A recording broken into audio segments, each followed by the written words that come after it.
आज है 22 मार्च 2024 दिन शुक्रवार। नमस्कार, मैं हूँ गीतिका पांडे। चलिए देखते हैं झारखंड की 15 फटाफट बड़ी खबरों को। कोर्ट ने बढ़ाई पूर्व सीएम हेमंत सोरेन की न्यायिक हिरासत। झारखंड के पूर्व मुख्यमंत्री हेमंत सोरेन की न्यायिक हिरासत 14 दिनों के लिए बढ़ा दी गई। अब वे 4 अप्रैल तक होटवार जेल में रहेंगे। ईडी कोर्ट में न्यायिक हिरासत की अवधि पूरी होने पर गुरुवार को उनकी पेशी हुई। बिरसा मुंडा केंद्रीय कारागार से वीडियो कॉन्फ्रेंसिंग के माध्यम से पीएमएलए की विशेष अदालत में उन्हें पेश किया गया। ईडी अधिकारियों को हाईकोर्ट से राहत, कार्रवाई पर लगाई रोक। राज्य पुलिस की ओर से ईडी के अधिकारियों को पूछताछ के लिए भेजे गए नोटिस पर झारखंड हाईकोर्ट ने रोक लगा दी। पुलिस की ओर से जारी नोटिस में ईडी के अधिकारियों को 21 मार्च को हाजिर होने को कहा गया था। CM school of excellence admission test में आज 36,230 विद्यार्थी देंगे प्रवेश परीक्षा। राज्य में संचालित जिला स्तरीय 80 मुख्यमंत्री उत्कृष्ट विद्यालयों में नामांकन के लिए आज प्रवेश परीक्षा आयोजित की जाएगी। इस प्रवेश परीक्षा में राज्य के 36,230 विद्यार्थी शामिल होंगे। प्रवेश परीक्षा के लिए विद्यार्थियों को एडमिट कार्ड उपलब्ध करा दिया गया है। झारखंड की सीट पर अड़े लालू कांग्रेस भी दावेदारी छोड़ने को तैयार नहीं। झारखंड में सीट शेयरिंग को लेकर सत्ताधारी गठबंधन के दलों के बीच कोई फॉर्मूला अंतिम मकाम तक नहीं पहुंच पा रहा। कांग्रेस 7 सीटों से कम नहीं लेना चाह रही तो झामुमो को भी 5 सीटें मिलना तय है। दोनों प्रमुख दलों की आपसी सहमति एक सीट राजद को देने और एक सीट सीपीआई-एमएल को देने पर बनी हुई है। सीएम चंपई सोरेन ने दी चेतावनी, काम समय पर नहीं हुआ पूरा तो देनी होगी पेनाल्टी। मुख्यमंत्री चंपई सोरेन ने कहा कि राज्य में जितने भी सरकारी निर्माण कार्य चल रहे हैं, ठेकेदार तय समय पर ही काम पूरा करे, नहीं तो पेनल्टी देनी होगी। उन्होंने कांटा टोली फ्लाईओवर के संवेदक को भी अप्रैल तक हर हाल में काम पूरा कर हस्तांतरित करने का निर्देश दिया है। ऐसा न करने पर पेनल्टी भरने की चेतावनी भी दी गई है। झामुमो छोड़ बीजेपी में जाते ही सीता सोरेन को मिली जेड श्रेणी की सुरक्षा। झारखंड मुक्ति मोर्चा छोड़ने के बाद शिबू सोरेन की बड़ी बहू सीता सोरेन की सुरक्षा कड़ी कर दी गई। भारतीय जनता पार्टी की अगुवाई वाली केंद्र सरकार ने उन्हें जेड श्रेणी की सुरक्षा उपलब्ध करवाई।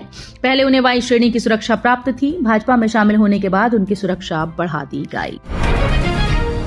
एमएस धोनी ने कमान छोड़ी, ऋतुराज गायकवाड़ बने सीएसके के कप्तान। चेन्नई सुपर किंग्स ने इंडियन प्रीमियर लीग की शुरुआत से एक दिन पहले कप्तान बदलने की घोषणा कर दी। टीम को 5 बार चैंपियन बना चुके महेंद्र सिंह धोनी ने कप्तानी छोड़ने का फैसला किया है। उनकी जगह 27 साल के युवा बल्लेबाज ऋतुराज गायकवाड़ टीम की कमान संभालेंगे। एनआईए ने भाकपा माओवादी पोलित ब्यूरो सदस्य विनोद मिश्रा को धनबाद से किया गिरफ्तार। धनबाद के धनसार से राष्ट्रीय अन्वेषण अभिकरण ने प्रतिबंधित भारतीय कम्युनिस्ट पार्टी को पुनर्जीवित और मजबूत करने की साजिश रचने के मामले में वांछित एक माओवादी को गिरफ्तार किया। एनआईए ने बताया कि विनोद मिश्रा उर्फ विनोद मिश्रा भाकपा के पोलित ब्यूरो का सदस्य है। सीएपीएफ के 11 लाख जवानों की पेंशन पर बड़ा अपडेट, इन्हें मिलेगी पुरानी पेंशन। पुरानी पेंशन बहाली का इंतजार कर रहे केंद्रीय अर्धसैनिक बल सीएपीएफ के 11 लाख जवानों अफसरों के लिए बड़ा अपडेट है। इन बलों के कुछ जवानों और अधिकारियों को एनपीएस से बाहर निकालकर उन्हें ओपीएस में शामिल किया जाएगा। केंद्र सरकार भी इसके लिए राजी है। एसबीआई ने चुनावी बॉन्ड से संबंधित सारा डेटा चुनाव आयोग को दिया। एसबीआई ने चुनावी बॉन्ड से संबंधित पूरा डेटा चुनाव आयोग को दे दिया है। इसमें बॉन्ड पर छपा यूनिक क्रमांक नंबर भी शामिल है।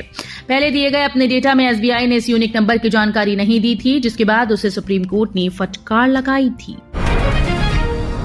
एमएस धोनी की ओर से दर्ज केस में समन जारी, इस कंपनी पर 15 करोड़ के फ्रॉड का आरोप। पूर्व भारतीय कप्तान महेंद्र सिंह धोनी की ओर से दर्ज Arka sports private limited and management limited के मिहिर दिवाकर, सौम्या दास और उनकी कंपनी के खिलाफ आपराधिक मुकदमा चलेगा। न्यायिक दंडाधिकारी राजकुमार पांडे की अदालत ने 15 करोड़ रुपए के फर्जीवाड़े में मिहिर दिवाकर समेत तीनों के खिलाफ संज्ञान लिया।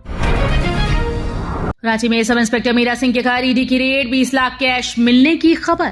प्रवर्तन निदेशालय की टीम ने गुरुवार सुबह रांची में छापा मारा। ये छापेमारी तुपुदाना ओपी प्रभारी सब इंस्पेक्टर मीरा सिंह के आवास पर चल रही है।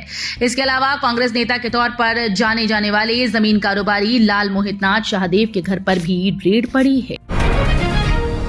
झारखंड के सरकारी स्कूल्स को सुधारने का प्लान, प्रोजेक्ट इंपैक्ट में लापरवाही करने वालों पर होगा एक्शन। सरकारी स्कूल की गुणवत्ता में सुधार और बेहतर शैक्षणिक वातावरण सुनिश्चित करने के लिए राज्य में लागू किए गए प्रोजेक्ट इंपैक्ट की निगरानी के लिए राज्य स्तर पर अनुश्रवण टीम गठित की गई। टीम हर सप्ताह स्कूल में प्रोजेक्ट इंपैक्ट की मॉनिटरिंग कर राज्य शिक्षा परियोजना निदेशक के साथ इस प्रोजेक्ट के आउटकम की जानकारी साझा करेगी। बारिश ने बदल दिया झारखंड के मौसम का मिजाज, शहद में भी ठंड का एहसास।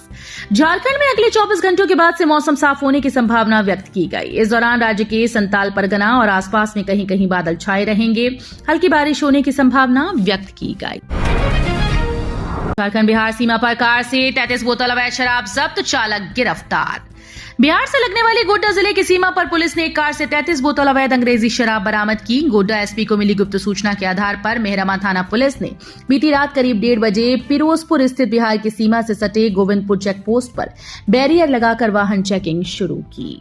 तो ये थी आज की बड़ी खबरें। अगर आपको न्यूज पसंद आई हो तो वीडियो को लाइक और शेयर करना बिल्कुल न भूलें।